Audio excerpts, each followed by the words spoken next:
Tetuan is one of the 7 tribes of the 7 sacred rites. And that's where the pipe was brought. And to this day, the sacred pipe still exists in a special sacred spot where a person was looking after that.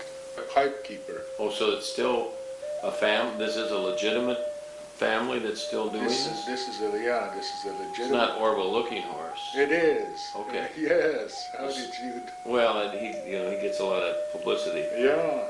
So that pipe, the story that was handed down, is actually that pipe? Yeah. Oh, really? That's the pipe. Yeah. And so, what was popcorn? Was that just? Was the corn part? Was it probably more like corn than it was popcorn, or? Yeah, the corn itself was grown by the Ojibwe, and apparently, well, it shouldn't be apparently, but the Ojibwe got it from down south, possibly somewhere, possibly through few kernels. Then the Ojibwe started to grow that, but see, the Ojibwe came, and they came to raid our tribes, the Dakota tribes. And where exactly that originated at that point, well, there's the Tetuan, the Hunktuan, the Dewakantuan, all those people, the tribes, the Hunktuan, or Wapapa and Wapapa. And they took from them horses as well as the sacred pipe when they came to steal the horses. And the sacred pipe was taken at that time. They came back from I guess they went out someplace where I don't know where exactly the story goes, but they were not in their tribe at the time when they came, and they took the horses as well as the pipe. And when they got back, they noticed that their pipe was gone. And that's when they started looking for a special, like earlier I was telling you about the shaking tent. Right. And my great-grandfather was looking for the horse. Well, that's what they did, and they found the pipe was taken by the Ojibwe, and the horses as well. So a bunch of, well, not a bunch, but a group of warriors, special warriors. These warriors are picked for this special event to go and get that pipe back and those horses. These were known as the buffalo horses, horses that are specially kept so that they chase down the buffaloes and all that with that, and they get their meat, and very, very fast horses. And the Métis used to want to trade, as I heard, trade for these buffalo horses, but they were never given. But they always wanted offspring from them. So there was always a demand for something like that. But anyway, the sacred pipe came from that, and the Ojibwe brought it back to Ojibwe country, which is up this northern area. And that time they were further down south. The sacred pipe was held way further down south. Would it have been in Minnesota, or been further south than that? Well, southern Minnesota? Yeah, like southern Minnesota. And anyway, they went in and they noticed that there was a bag of something that was there while they took their pipe back. And so they took that bag and their horses and rode away. And here, the Ojibwe came back from wherever they were at, and they found out that their bag of corn was gone. They decided to have a meeting with them, the Dakota people. They asked,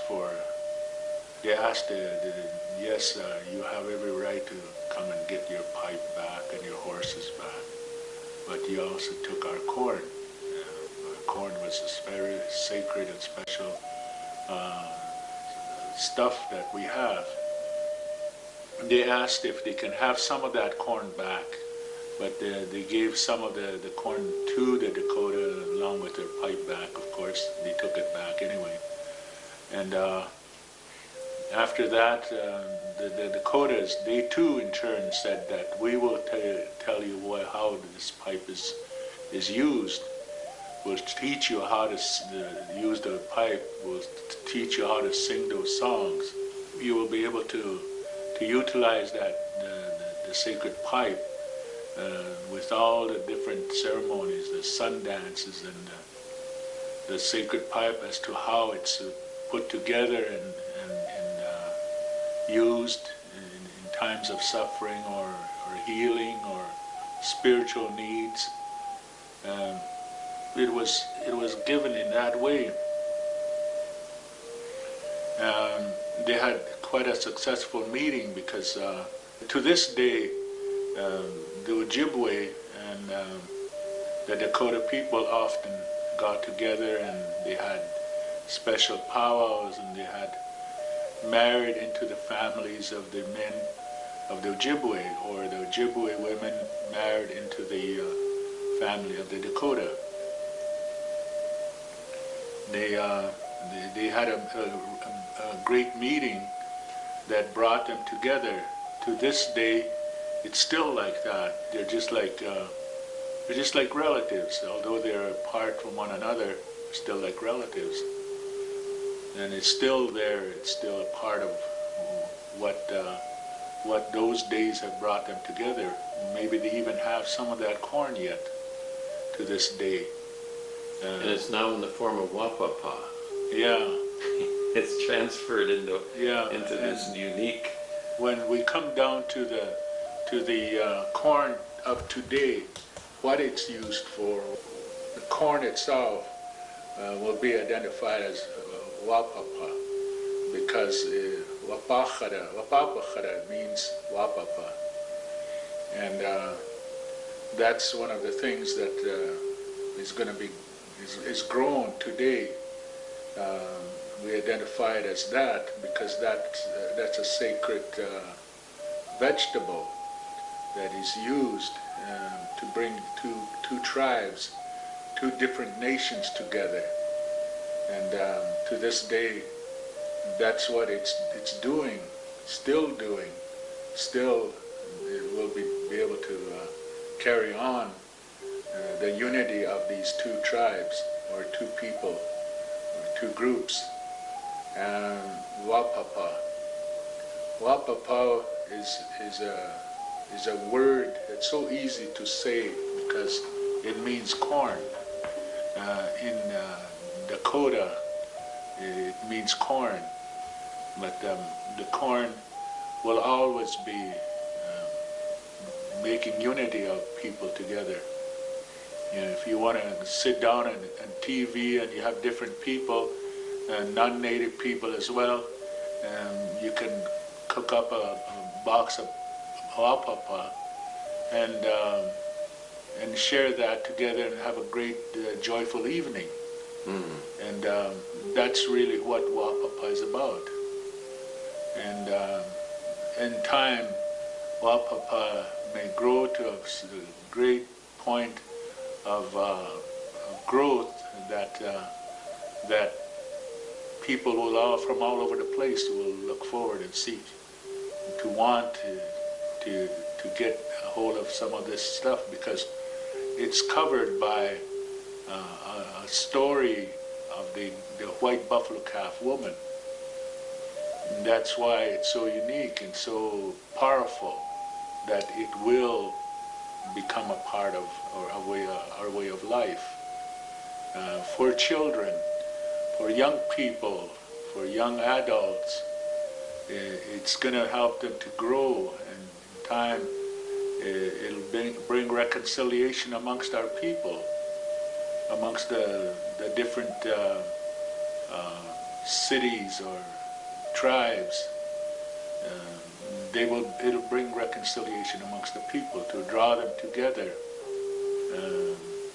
to make them come together to sit down and share a friendship of eating popcorn. And this is what life should be, based on healing through the different sacred vegetables, as well as how it has come about. The vegetable of corn came through the sacred pipe because it was taken and it was used, and now it has been given to be used in the different tribes, so that the Wapapa will be a giver of friendship and relativeness.